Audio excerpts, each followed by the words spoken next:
Bonus demografi disambut Gibran, disindir Anies, ketika kata-kata jadi pelarian dari kekalahan. Anies kritik Gibran soal bonus demografi, gagasan hebat, tapi selalu dari kursi penonton. Wakil Presiden Gibran Raka Buming Raka baru saja menyuarakan harapan besar terkait bonus demografi yang diyakini sebagai momentum emas bagi Indonesia. Namun, bukannya dukungan, pernyataan Gibran justru disambut sindiran sinis dari mantan Gubernur DKI Jakarta sekaligus mantan calon presiden, Anies Baswedan.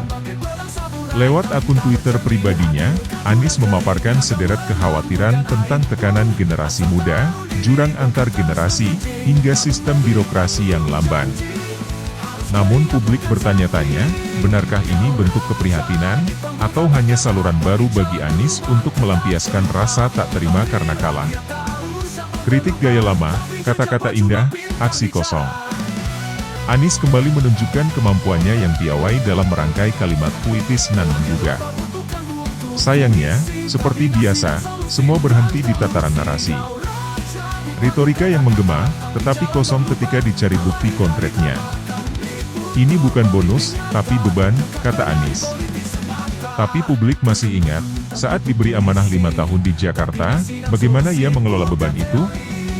Tidak sedikit program yang lebih jadi panggung pencitraan ketimbang perubahan nyata. Berulang kali Anies menggambarkan seolah dirinya satu-satunya pemikir besar yang memahami keresahan rakyat. Tapi narasi semacam itu mulai usang di telinga publik. Terlalu sering bicara soal perubahan, terlalu jarang menunjukkan kerja nyata saat ada di tampuk kekuasaan. Dari kekalahan menuju ketersinggungan berkepanjangan. Tak sedikit pengamat yang menilai sindiran Anies kepada Gibran hanyalah ekspresi luka yang belum sembuh. Ketika jalur demokrasi tak berpihak padanya, Anies justru memilih jalur opini dan media sosial untuk terus menyerang dari pinggir arena. Ketika ide-ide segar terhenti di meja birokrasi, sebuah sindiran, atau sebenarnya cermin dari kegagalan dirinya sendiri ketika berada di posisi pengambil keputusan. Selama menjabat sebagai gubernur, publik tak melihat banyak ide segar yang benar-benar berhasil lolos dari meja birokrasi miliknya sendiri. Banyak program megah yang selesai hanya sebagai konsep, bukan karya. Bonus demografi, momen untuk kerja, bukan khotbah. Gibran menyampaikan harapan, menyambut bonus demografi dengan semangat.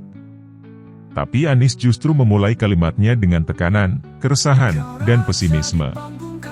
Perbedaan cara pandang ini mencerminkan satu hal yang jelas, antara mereka yang memilih bekerja dan mereka yang memilih berkorban. Pada usia produktif, Anies Gibran selalu mengatakan, tampak cerdas. Indonesia saat ini dalam berada momen yang sangat menentukan di tengah tantangan global, Bangsa ini butuh baik pemimpin itu yang perang bukan dagang, hanya pintar geopolitik, bicara, tapi hingga juga perubahan mau turun iklim. tangan, Namun, berkeringat, ia dan yakin Indonesia menyelesaikan dapat masalah, melalui semua bukan itu menciptakan karena generasi narasi muda baru yang setiap produktif kali tak akan bisa mendominasi menerima untuk kenyataan. mewujudkan Indonesia emas. Kesimpulan, Teman-teman, Indonesia butuh optimisme, tantangan ini bukan memang diksi ada. patah hati. Bonus demografi adalah peluang besar bagi Indonesia. Generasi muda tak butuh lagi digambarkan sebagai korban. Mereka butuh inspirasi, bukan narasi depresi. Mereka butuh pemimpin yang memimpin, bukan komentator yang merasa paling tahu. Anies Baswedan memang jago membuat kata-kata jadi karya seni. Tapi rakyat Indonesia hari ini tak lagi cukup disuguhi kalimat indah. Mereka menuntut kerja. Dan dalam hal itu, Anies masih punya PR panjang, jika memang masih ingin didengar bukan sebagai komentator politik, tapi sebagai calon pemimpin yang relevan. Anies kritik Gibran soal bonus demografi, gagasan hebat, tapi selalu dari kursi penonton. Bonus demografi kembali jadi sorotan publik, kali ini bukan karena strategi pemerintah, melainkan karena komentar pedas dari mantan Gubernur DKI Jakarta, Anies Baswedan.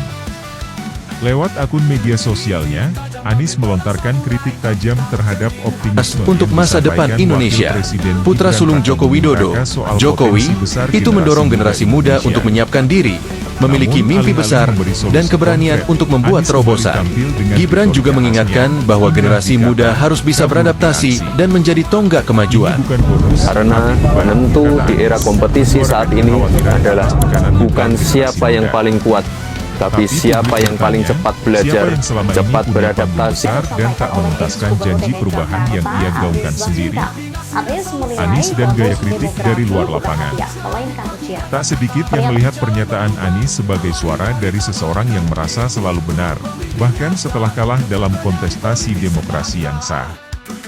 Kritiknya terhadap birokrasi yang lamban dan hierarkis justru terasa ironis, mengingat dirinya pernah berada dalam lingkaran kekuasaan, tapi tak banyak menghadirkan reformasi nyata.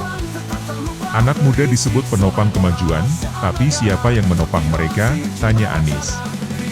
Pertanyaan ini relevan, tapi juga pantas dikembalikan, selama menjabat, sejauh mana ia membangun sistem penopang untuk anak muda. Di Jakarta, saat memegang kendali sebagai gubernur, Anies memang piawai membangun narasi. Tapi banyak program strategis yang justru mandek atau minim dampak jangka panjang bagi generasi muda kota metropolitan. Jurang aspirasi, atau jurang antara retorika dan realita? Anies menyebut adanya jurang aspirasi antara generasi tua dan muda. Namun tak sedikit kalangan menilai bahwa jurang yang lebih nyata adalah antara gagasan Anies dan eksekusinya. Retorika tentang keadilan sosial, inklusivitas, dan keterbukaan nyaris selalu hadir dalam pidatonya, tetapi sulit diraba dalam kebijakan konkret saat ia berkuasa.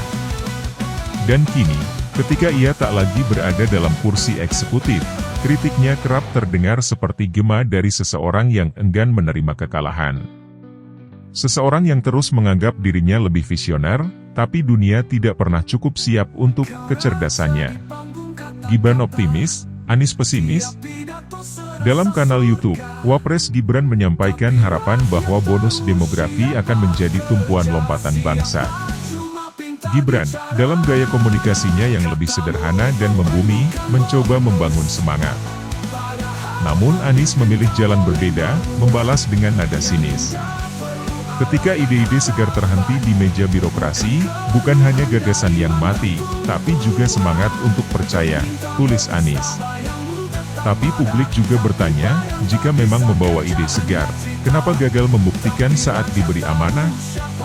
Kritik yang selalu datang terlambat. Anies menyebut bonus demografi bukan hadiah, melainkan ujian. Tapi benarkah kritiknya bertujuan membangun? Ataukah ini hanya lembaran baru dari buku lama, seorang mantan calon presiden yang belum tuntas menerima hasil pemilu? Di tengah banyaknya tantangan bangsa, rakyat lebih membutuhkan pemimpin yang mau turun tangan langsung, bukan hanya tampil sebagai komentator elegan. Bonus demografi memang ujian, tapi justru inilah saatnya semua pihak membuktikan kerja, bukan hanya kata-kata. Bonus demografi, anugerah atau ancaman? Anies sentil Gibran, pemerintah harus bangun jembatan aspirasi. Pernyataan Wakil Presiden Gibran Raka Buming Raka terkait optimisme terhadap bonus demografi Indonesia mendapat tanggapan kritis dari Anies Baswedan. Mantan Gubernur DKI Jakarta itu menilai bahwa bonus demografi kerap dijual sebagai anugerah tanpa memperhitungkan kompleksitas Pada usia tantangan produktif, yang membayanginya. Gibran mengatakan, Indonesia saat ini dalam berada momen yang sangat menentukan di tengah tantangan global, baik itu perang dagang, geopolitik, hingga perubahan iklim. Namun, ia yakin Indonesia dapat melalui semua itu karena generasi muda yang produktif akan mendominasi untuk mewujudkan Indonesia emas. Teman-teman, tantangan ini memang ada. Dikelola dengan bijak. Dunia kerja menuntut kecepatan, tapi lupa menyediakan ruang untuk bernapas, tulis Anies dalam akun X, sebelumnya Twitter, menyoroti tekanan berlapis yang dirasakan generasi muda. Pernyataan itu bukan tanpa dasar. Laporan BPS dan berbagai survei nasional menunjukkan bahwa generasi muda Indonesia menghadapi tekanan tinggi, beban biaya pendidikan dan hidup, ketimpangan pekerjaan, hingga krisis kepercayaan terhadap institusi. Tekanan psikologis generasi muda.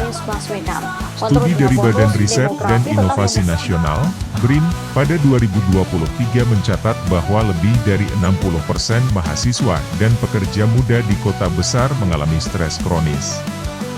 Di sisi lain, data WHO menyebutkan bahwa angka gangguan kesehatan mental di kelompok usia 15-29 tahun meningkat tajam pasca pandemi. Di balik narasi produktivitas, banyak anak muda hidup dalam situasi rentan.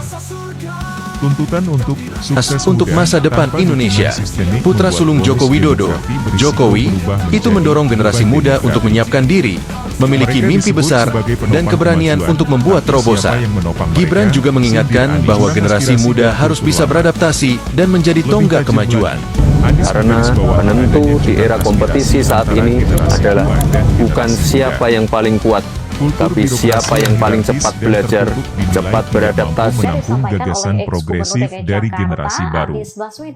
Ketika ide-ide segar terhenti di meja birokrasi, bukan hanya gagasan yang mati, tapi juga semangat untuk percaya, tambahnya.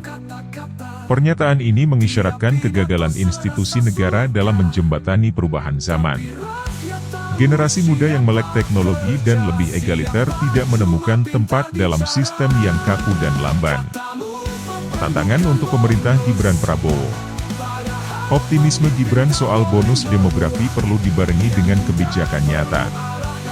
Data menunjukkan bahwa tingkat pengangguran terbuka di usia 20-24 tahun masih tertinggi, mencapai 17% pada akhir 2024. Di sisi lain, hanya sekitar 20% lulusan SMA dan perguruan tinggi yang terserap sesuai bidang keahliannya. Pemerintah harus menjawab tantangan ini dengan reformasi pendidikan, kebijakan ketenagakerjaan yang adaptif, dan pembukaan ruang partisipasi bagi generasi muda. Tanpa itu, bonus demografi akan berbalik menjadi bumerang sosial. Anies menutup kritiknya dengan satu kalimat penuh makna. Bonus ini bukan hadiah, tapi ujian. Dan seperti janji kemerdekaan, ini pun harus dilunasi. Penutup, bonus atau bom waktu? Anies bukan satu-satunya yang mengingatkan. Ekonom, sosiolog, dan pengamat kebijakan publik sejak lama telah menyoroti bahwa window of opportunity dari bonus demografi hanya terbuka selama 2 dekade. Bila pemerintah gagal menjadikannya momentum pertumbuhan inklusif dan berkeadilan, maka yang akan datang bukan kemakmuran, melainkan ledakan frustrasi sosial. Pemerintah harus menjawab kritik ini bukan dengan defensif, tetapi dengan reflektif, membuka ruang dialog, mereformasi institusi, dan menempatkan anak muda bukan sekadar objek statistik, tapi subjek perubahan.